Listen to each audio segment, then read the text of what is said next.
story really kind of shows that. Elisha felt appreciation that this woman was helping him. Now, God was providing for Elisha, but he wanted to also appreciate the woman. So don't ever forget, if you know, I mean, around this church, we do some things sometimes privately, nobody knows where you even got the money from or whatever. And but if you ever do know, make sure you thank God first and then thank the person second. All right, let's go on a little further. Verse 14, what can be done for her, Elisha asked. So, and Gehazi said, well, she has no son and her husband is old. Now, I get the impression she left right at that point, unless she's, well, you kind of see where she did leave at this point, right around verse 13. So, anyway, he asked Gehazi, hey, do you know anything else about this woman? What else does she need? Verse 15, then Elisha said, call her. So, obviously, that leads us to believe she's left. And so, Gehazi, the servant, calls her. And she's standing in the doorway, according to verse 15, verse 16. About this time next year, Elisha said, you will hold a son in your arms. Now, this is impossible right now for this woman, except unless what? God. Unless God, this is an impossible thing. So God told Elisha, we're going to go ahead and bless her. I'm going to bless her on earth for what she's done in a different way that she can't pay for out of her wealth and money. So he tells her, he says, this time next year, you're going to become pregnant and you're going to give birth to a son. And so that's what's told. All right, now, she was really taken back because immediately she thought maybe Elisha was making her promises that wasn't going to come true. And so you look at verse 16 and you see her response, second part of verse 16, where she says, no, my Lord, please don't mislead your servant. Oh, man of God, please don't be telling me that and get my hopes up, and it doesn't happen. All right, let's go to verse 18. The child grew, and one day he went out to his father who was with the reapers. Verse 19, my head, he said to his father. His father told a servant, carry him to his mother. After the servant had lifted him up and carried him to his mother, the boy sat on her lap until noon, and then he died. Now, I looked this week trying to figure out, does any of the commentaries have any insight on this thing, this massive headache that caused him to die?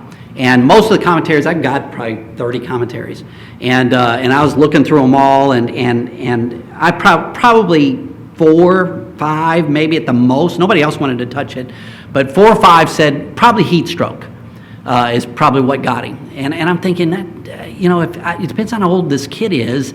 It was almost like he came to visit his dad, not help, and it just didn't sound that way. And I'm going to throw an idea. This is just a theory, and then we'll move on pretty quick after this. But could an aneurysm have done that? Is that what some of you were already thinking? An aneurysm can come in 3 forms. It can come, this is according to Mayo Clinic, it can come in a form that it's a leaking aneurysm that will cause severe headaches, can eventually kill you if something ain't done. Then you could have an unruptured aneurysm, which is a little worse, and then the ruptured aneurysm kills you, like you're done like pretty fast. When I was at Waynesville, Church of the Nazarene, and I was a policeman with Waynesville Police Department, I oversaw the youth in the church, and the pastor that was pastoring there was my youth minister when I grew up in St. Louis. And so I got out of Mid-American Nazarene College and moved to Waynesville and became his volunteer, because we didn't have any money, youth minister, and then was a policeman also. There was a black family. We had a lot of military that went to Waynesville because of the fort being there. But this one, they were just awesome people. They lived right next door to the pastor. And their son was just as adorable, genuine, love God, wonderful person that you could ever meet. You would adore this kid. And I did adore him. And about that time, I had gotten hired with Osage Beach, and I was kind of still around a little bit, but wasn't around the church a lot. I was still living in Waynesville, driving back and forth until I found a place up in Osage Beach to move to. And that kid died of an aneurysm. At age, he was probably 14, I'd say. And I don't remember what time of day it was, but the family, I guess, got the pastor, and they jumped in the car and decided to be faster, just take him to the hospital. He had massive pain in his head, and the pastor felt him leave.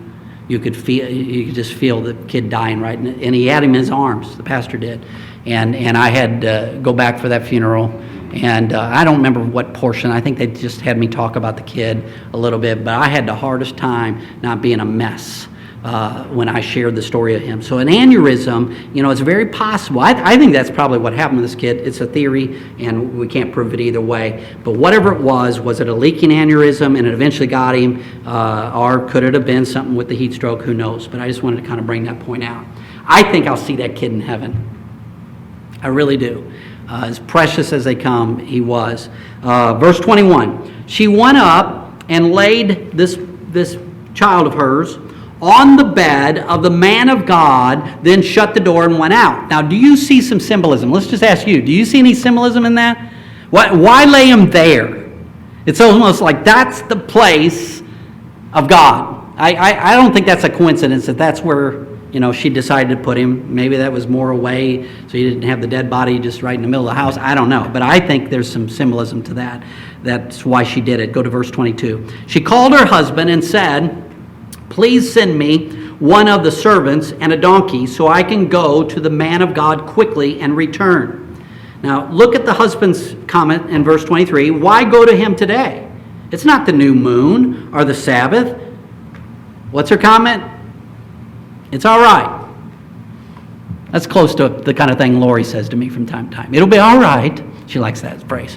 And do you women ever use that phrase, with your husbands? It's like, it's all right, it's okay, settle down, I got it, And so it gives you, I don't know about you, but I get the impression just from that right there, because he says, why go to him today? It's not the new moon or the Sabbath. Duh, the kids died, and he's not on the same spiritual level as the wife. That's how I see this story. She's got a much deeper walk with God. That's my impression of it. Let's go to verse 24. She saddled the donkey and said to her servant, look at the wording of this, "Lead on, don't slow down for me unless I tell you to." Verse 25, so she set out and came to the man of God at Mount Carmel. Now, the area from where Shunem is, go back to our map if you would, Justin. So unfreeze that one, go back to our map. I just want to show them this. All right, yeah. So here's Shunem. All right up here to Mount Carmel. I looked it up, and best I could tell is roughly about 20 miles. So we're talking about a 20-mile trip on a donkey. Now, if the donkey's walking, I was estimating all this week, we're talking probably 5 hours to get there. But remember what she said to her servant? Don't slow down. All right. Now, I didn't know donkeys can run. Did y'all probably thinking, Richardson, you just grew up in this city too much. But I know all the movies I ever see, like A Mule for Sister Sarah or whatever her name is, that Clint Eastwood movie. That thing just barely. Is that how it goes? Is that the name of that movie? Yeah. Is it? 20 mules for Sister Sarah. Is that what it is? Okay. That mule always just walked and took its time in that movie. And but I didn't know, when I looked it up online, they can go 30 miles per hour. Yeah, that's what it said online when I read it. And so I guess if that donkey's going 30 miles per hour, she's getting there in about an hour. All right, so just want to give you that as a background. All right, let's go on a little further. Verse 25, second part of verse 25. When he, Elisha, speaking of Elisha, saw her in the distance, the man of God, speaking of Elisha, said to his servant Gehazi, "Look, there's the Shunammite." And so she's pointing that direction. "Run to meet her and ask her, 'Are you all right? Is your husband all right? Is your child all right?'" And so what was the woman's response? According to 2 Kings 4:26 is where we're at. What was the woman's response? Everything is all right. Now, why would she say that? Everything is not all right. And I'm just going to give you my thought on why this occurred. There are times when you go through something that is very emotional, you do not want to tell just anybody about it. Are you all like that? Because I'm that way. It's not that I intend to slight people. I don't really feel like getting into details with this particular person. I got somebody in mind that I want to talk to, or maybe it's 5 people I want to talk to, that I feel like I can let it out more. And so I think that was what was going on during this time. I think she had it in mind that she just wanted to, don't spend time with this servant. I want to get to Elisha. I want to talk to the guy who listens to God. That's who I want to talk to. And that if we're that person that listens to God, people will want to talk to you. I can tell you that right now. So my assumption is that was her case. Let's go to 2 Kings 4:27. When she reached the man of God at the mountain, she took hold of his feet. And Gehazi came over to push her away, but the man of God, speaking of Elisha, said, "Leave her alone. She's in bitter distress. But the Lord has hidden it from me and has not told me why." Interesting words. You would think a prophet would always have God's understanding about a situation. No, not always. Sometimes God will hide it. And for us who are not prophets, sometimes God's going to hide some things for you for a while. And then later on, he'll begin to show you the answer for whatever it is that you're struggling through in life. And so he said, God has hidden from me for right now. And then verse 28, did I ask you for a son, my Lord? This is this woman asking. Didn't I tell you don't raise my hopes? And so you can see the woman was very, very upset. Let's go to 2 Kings 4:29. Elisha said to Gehazi, tuck your coat into your belt, take my staff, which represented God's authority and miracles, in your hand and run. If you meet anyone, do not greet him, and if anyone greets you, do not answer.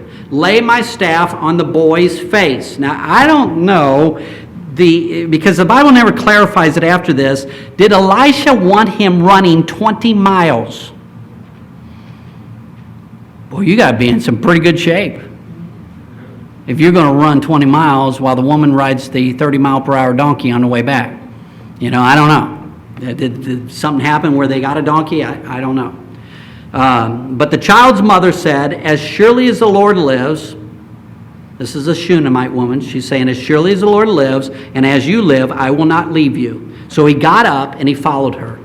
Verse 31. Gehazi went on ahead and laid the staff on the boy's face, but there was no sound or response. So Gehazi went back to Elisha and told him, the boy has not awakened. When Elisha reached the house, there was the boy lying dead on his couch. He went in, shut the door on the two of them, and he prayed to the Lord. Then he got on the bed. Now this is an interesting way to bring about a healing of a dead body, basically bring him back to life. But he actually lays upon the boy, mouth to mouth, eyes to eyes, hands to hand, as he stretched himself out upon him. The boy's body grew what? What does your Bible say?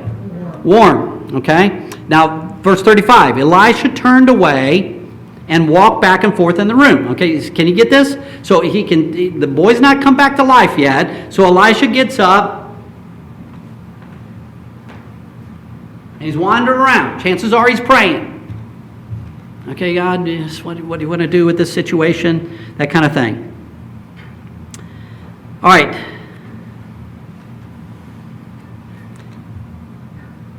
Elisha turned away, walked back and forth, and then got on the bed and stretched out on him a second time. Once more, it says. Now, I got to ask you this. Do you remember the Elijah series when Elijah brought the boy back from life? How did he perform the miracle? He what? Laid on the boy, basically the same way that Elisha had been taught. And how many times did Elijah have to get up, walk the room, go back? Do you remember this? How many times? Do you remember? 3 times. And I don't know if it's just because God wanted to do it differently with Elisha, or if this was that double portion of thy spirit, Lord, kind of thing. But twice is what happened in Elisha's case. So here's what happened. Second part of verse 35. Second part. The boy sneezed 7 times and opened his eyes. Elisha summoned Gehazi and said, call the Shunammite. And he did. And when she came, he hands the boy over. Now, we don't know how old the boy was. I wish they'd have told us in Scripture, but they didn't. And she hands and says, take your son. She came in, fell at his feet, and bowed to the ground. Then she took her son and went out. The woman got a double blessing from God. She got a child born to her that should have never been born to her. She lost the child and got to have him come back again. She got a double blessing from God. All right, pretty cool. All right, today, what did we look at today? We looked at 3 miracles. And so we're going to wrap this up in just a moment. We looked at miracle 5, oil for the widow, and how God kept multiplying the oil so she could sell it and meet her debts. And then there was plenty enough left over for her and her sons. Today we looked at miracle number 6, which was the gift of a son for this woman who just loved God and wanted to help other people. And God chose to bless her in a different way that she couldn't buy with money. And then we looked at the raising of this child from the dead, another special way. B, let's go ahead and do that closing song. If you'll come forward. And we're going to sing In the Garden. And I don't even know where it's at. Somebody look it up real quick. And we're going to, what is it? 606. So if you'll grab your hymnal, we're going to just close with that. Because I want to come back to this thing that I think was a strong theme that God wanted in this message today. And that was this, that we learn to have close relationship with God at all times. That we walk with Him and talk with Him. That kind of thing. So let's just do verse 1 and just the chorus on that song. Let me grab a hymnal too.